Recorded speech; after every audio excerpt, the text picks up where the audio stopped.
राधे राधे दोस्तों, कैसे हैं आप सब।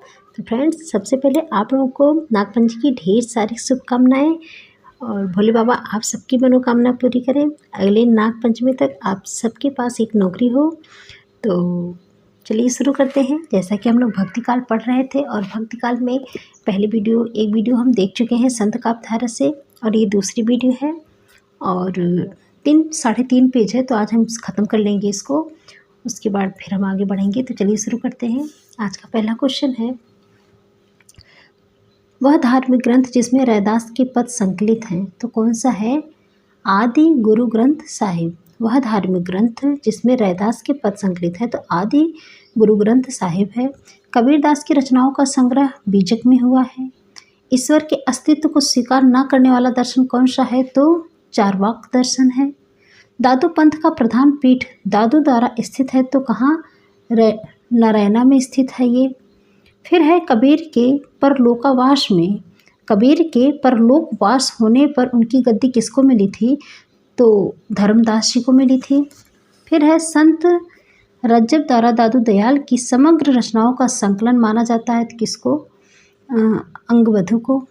फिर है वह संत जिसका साधन क्षेत्र कभी भी राजस्थान नहीं रहा। वह संत जिसका साधन क्षेत्र कभी भी राजस्थान नहीं रहा तो किसका नहीं रहा, मल्लुकदास जी का नहीं रहा। आगे है, कबीरदास के काव्य में विद्यमान भावात्मक रहस्यवाद की झलक का कारण क्या है तो उनकी झलक का कारण सूफी सत्संग का प्रभाव है। फिर है, जो मैं चेराई राम की कर तो न लजातो, जो पै चिराई राम की कर तो न लजातो। पंक्ति में चिराई शब्द का क्या अर्थ है। चिराई मतलब, चिराई का अर्थ है सेवा। आगे है, हंस जो रहा शरीर मह पाँख जरा, हंस जो रहा शरीर मह पाँख जरा गा भागी। इस पंक्ति में हंस का क्या अर्थ है तो हंस का अर्थ है जीव। आगे है, कस्तूरी कुंडल विषय मृग ढूढ़े बन माही, ऐसे घट घटी राम है दुनिया देखी नाही। ये किस, तो इस प्रस्तुत पद किससे है तो ये अद्वैतवाद से संबंधित पद है। फिर है, कबीर का हठ योग किस साहित्य से प्रभावित है तो कबीर का हठ योग जो है वो सिद्ध साहित्य एवं नाथ साहित्य से प्रभावित है। दुर्गा सप्तशती का चंडी चरित्र के नाम से हिंदी में अनुवाद किया है तो गोविंद सिंह जी ने किया है। फिर है, पंडित रामचंद्र शुक्ल के अनुसार कबीरदास का जन्म, पंडित रामचंद्र शुक्ल के अनुसार कबीरदास का जन्म कब माना जाता है तो विक्रम संवत 1456 ईस्वी में माना जाता है। कबीरदास की वाणी का संग्रह किया तो धर्मदास ने किया है। निर्गुण संत थे कबीर, जो है वो निर्गुण संत थे। फिर मोको कहाँ ढूंढे बंदे मैं तो तेरे पास में, यह पंक्ति किसकी है तो कबीरदास जी की है।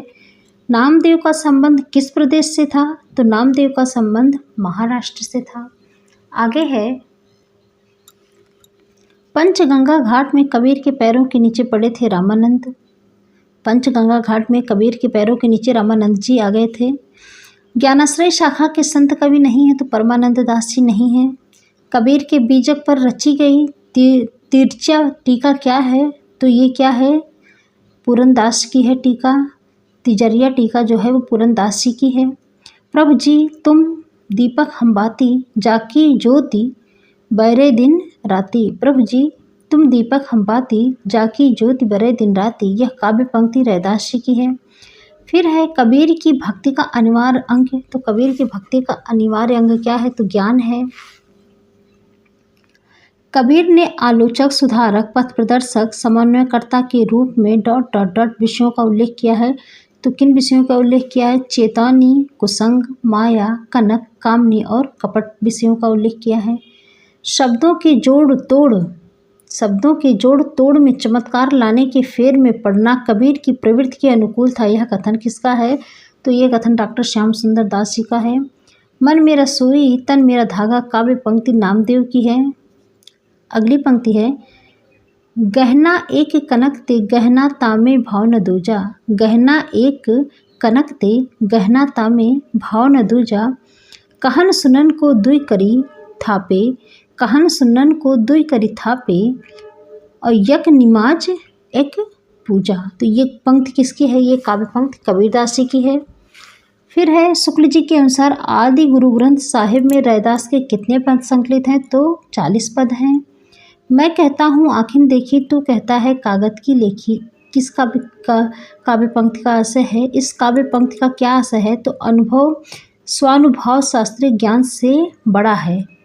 इस पंक्ति का आशय यही है कि स्वानुभव जो है वो शास्त्रीय ज्ञान से बड़ा है। कि मैं कहता हूँ आँखें देखी, तू कहता है कागज की लेखी, इस काव्य पंक्ति का आशय है कि स्वानुभव शास्त्रीय ज्ञान से बड़ा है। तात्विक दृष्टि से ना तो हम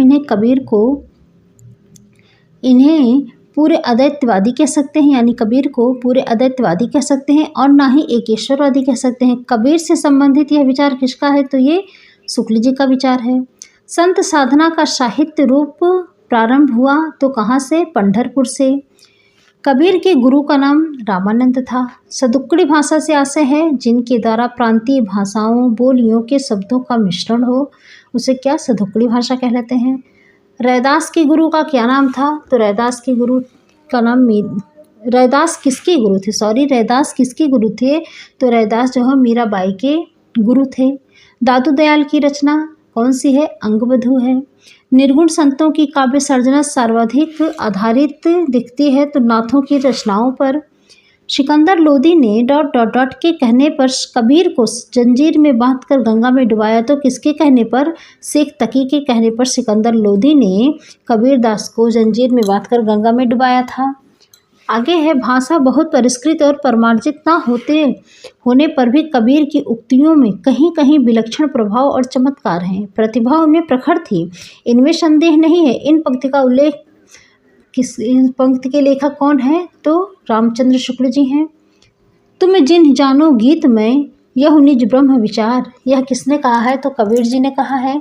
सिकंदर लोदी के समकालीन थे। सिकंदर लोदी कबीर के समकालीन थे। सिकंदर लोदी के समकालीन कौन था? कबीर थे। अगला है कबीर की मृत्यु कहाँ हुई थी? तो मगहर में हुई थी। संत काव्य नाम किसने दिया था? राम कुमार वर्मा जी ने दिया था। मसी कागज छुयो नहीं, कलम गयो नहीं हाथ, किसने कहा? तो कबीर के विषय में कहा गया है। अजगर करे न चाकरी, पंछी करे न काम, यह कहा है मलुकदास जी ने। रज्जब अली खां के गुरु कौन थे? तो दादू दयाल थे। ज्ञान मार्गी शाखा के कवियों को पुकारा जाता था तो क्या? संत कवि के नाम से पुकारा जाता था। भक्ति विवेक रचना है तो मलुकदास की रचना है। कबीर की वाणी का संग्रह बीजक कहलाता है। इसके भाग कितने हैं? तो 3 भाग हैं इसके। मुसलमान अनुयायी कबीरदास को शिष्य मानते हैं। शेख तकी मुसलमान अनुयायी कबीर को शिष्य मानते हैं, कबीरदास को शिष्य मानते हैं। तो किसके? शेख तकी के। सूर समाना चंद में दहु किया घर एक, सूर समाना चंद में दहु किया घर एक, मन का चिंता तब भया कछु पुर बिला लेख। यह रचनाकार, इसकी रचनाकार कौन है? तो कबीर शुक्ल के अनुसार कबीर ने अपनी साखियों में सधुक्कड़ी भाषा का प्रयोग किया। सधुक्कड़ी में उनका अभिप्राय क्या है? तो सधुक्कड़ी क्या है? राजस्थानी पंजाबी मिली खड़ी बोली है। सधुक्कड़ी का मतलब राजस्थानी पंजाबी मिली खड़ी बोली है। फिर है संत काव्यधारा का प्रतिनिधित्व करते हैं तो कौन करते थे? संत काव्यधारा के प्रतिनिधित्व कबीरदास जी करते हैं। निर्गुण संत कवियों में सर्वाधिक शास्त्रज्ञ एवं सुंदरदास जी थे। सगुण भक्ति के प्रतिनिधि तो निर्गुण प्रतिनिधि कौन माने जाते हैं? सगुण के सूरदास माने जाते हैं और कबीरदास जी माने जाते हैं। मधु किसकी वाणी संकलन है? तो दादू दयाल की वाणी संकलित है। इसमें हरदेव दयाल की वाणी संकलन है। ज्ञान मलुकदास जी हैं। चंडी चरित्र विशिष्ट साहित्यिक गोविंद सिंह जी की है। संत के अंतर्गत न आने वाले कवि संत काव्य परंपरा कौन नहीं आते? तो नंददास जी नहीं आते हैं। कवि कबीरदास की माता का नाम क्या था? तो इनकी माता का नाम नीमा था। फिर कथन है इसमें कोई संदेह नहीं कि कबीर को राम नाम रामानंद जी से ही प्राप्त हुआ है, पर आगे चलकर कबीर के राम रामानंद के राम से भिन्न हो गए। यह कथन शुक्ल जी का है। फिर है बहुत दिनंत है मैं प्रीत बड़े धरी मंगलाचार माहि मन राख्यो राम रसायडो चाश्यो। तो ये पंक्ति किसकी है? ये पंक्ति कबीरदास जी की है। इसके आगे है कबीर की बाड़ी में स्थान स्थान पर भावात्मक रहस्यवाद की झलक को शुक्ल जी ने सत्संग का प्रसाद कहा है, तो सूफी के सत्संग का प्रसाद कहा है। कबीर की वाणी में स्थान स्थान पर भावात्मक रहस्यवाद की झलक को आचार्य रामचंद्र शुक्ल ने सूफियों के सत्संग का प्रसाद कहा है। अगला है 1455 साल गए चंद्रवर एक ठाठ गए, जेठ सुदीवर शायद को पूर्णमासी तिथि प्रकट भय। ये पंक्ति प्रसिद्ध है किसके विषय में, तो कबीर प्रसिद्ध है। फिर है कबीर की बाड़ी का संग्रह प्रसिद्ध है बीजक नाम से। इसमें कोई संदेह नहीं कि कबीर ने ठीक मौके पर जनता के उस बड़े भाग को संभाला जो नाथपंथियों के प्रभाव से प्रेम भाव और भक्ति रस से शून्य और शुष्क पड़ता जा रहा है। ये पंक्ति किसकी है, तो शुक्ल जी की है। फिर है मूर्ति पूजा और अवतारवाद का विरोध किसने किया था, तो संत काव्यधारा में किया गया है। अपने काव्य के आधार को स्पष्ट करते हुए ये कहा कि मैं कहता हूँ आखिर देखी तो किसके विषय में है। ज्ञानाश्रय निर्गुण काव्य का दार्शनिक आधार है, तो अद्वैतवाद है। फिर है निर्गुण धारा और ज्ञानाश्रय शाखा के कवि कौन थे, तो रैदास जी। कबीरदास को मानवतावादी कवि कहा जाता है क्योंकि उन्होंने मानव में भेद न करते हुए सबके उत्थान की बातें की हैं। कबीरदास को मानवतावादी कवि कहा जाता है क्योंकि उन्होंने मानव में भेद न करते हुए सबके उत्थान की बात की है। आगे है रैदास का दूसरा नाम क्या था, तो रैदास का दूसरा नाम रविदास है। कबीर को प्रवर्तक माना है, तो निर्गुण संप्रदाय का प्रवर्तक, कबीर को निर्गुण संप्रदाय का प्रवर्तक माना जाता है।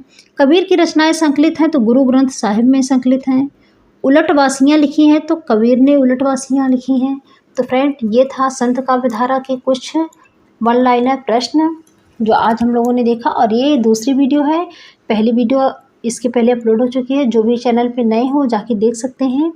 और ये वीडियो आज जो सेकेंड वीडियो थी ये संत काव्यधारा पे थे, जो कि आज समाप्त हुआ।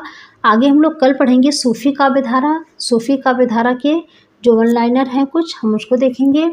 तो आप लोगों को वीडियो कैसी लगी प्लीज़ कमेंट करके ज़रूर बताइएगा। तो मिलते हैं नेक्स्ट वीडियो में, तब तक के लिए आप सभी को ढेर सारी शुभकामनाएं। एक बार फिर से नागपंचमी की राधे राधे।